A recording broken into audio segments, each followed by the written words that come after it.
লক্ষ্য ছিল গণভবন, এবার আমাদের লক্ষ্য হচ্ছে জাতীয় সংসদ ভবন।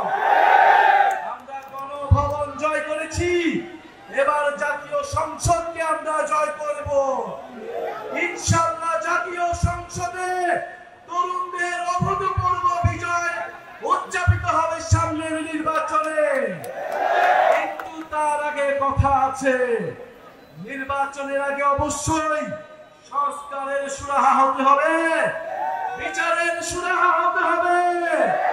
গণহত্যাকারী খুনি হাসিনার বিচার আমরা দেখতে চাই, সংস্কার দেখতে চাই এবং নতুন সংবিধান দেখতে চাই। এই প্রজন্ম বাংলাদেশের জনগণের কাছে প্রতিশ্রুতি দিচ্ছে যে একটি নতুন গণতান্ত্রিক সংবিধান এই দেশের মানুষকে উপহার দিবে, যেই সংবিধান বাংলাদেশের মানুষের অধিকার নিশ্চিত করবে, যেই সংবিধান ইনসাফ নিশ্চিত করবে।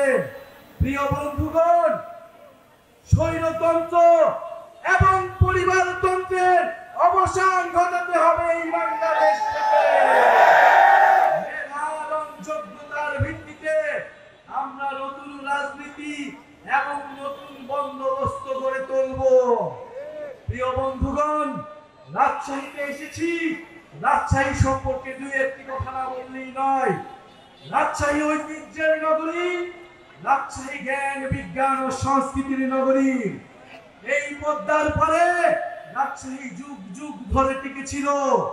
আজকের এই দিনে আমরা স্মরণ করছি মজলুম জননেতা মাওলানা ভাসানীকে, যিনি রাজশাহী শহর থেকে ফারাক্কা লং মার্চ শুরু করেছিল। আমরা ঘোষণা করি, হিস্সা আমাদের পানির হিস্সা আমাদের বুঝে নিতে হয়, আমাদের সীমান্তকে রক্ষা করতে হয়। তাহলে আমরা আবার লং মার্চ শুরু করব এই রাজশাহী শহর থেকে। আপনারা প্রস্তুত হন, ৩রা আগস্ট শহীদ মিনারে দেখা হবে। জুলাই সনদ, জুলাই ঘোষণাপত্র আদায় করে ছাড়বো ইনশাআল্লাহ।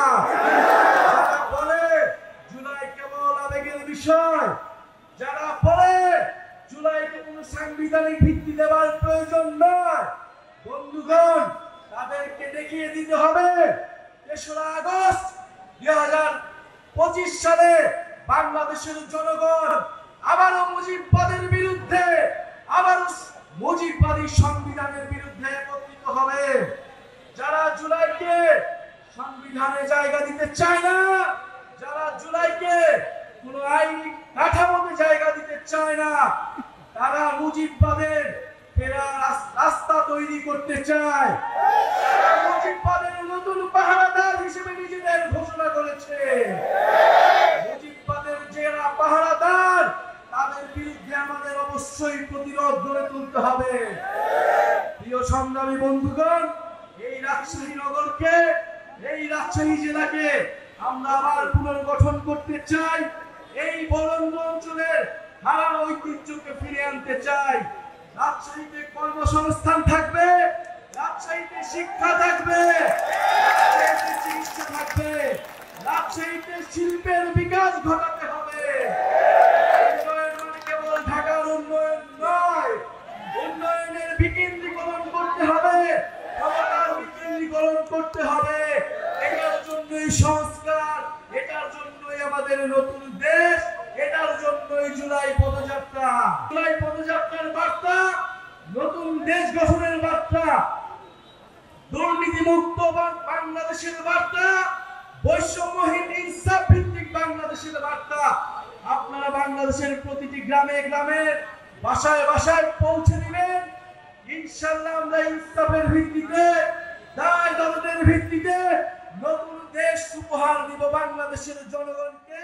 আপনার স্বপ্নগুলো আকাশ ছুবে প্রবাসীর হেলিকপ্টারের মাধ্যমে। বিয়ে, জন্মদিন অথবা যে কোনো বিশেষ প্রয়োজনে হেলিকপ্টার ভাড়া করতে যোগাযোগ করুন স্ক্রিনে দেয়া নাম্বারে। প্রবাসীর হেলিকপ্টার, নিরাপদ ও সাশ্রয়ী বাহনের বিশ্বস্ত নাম।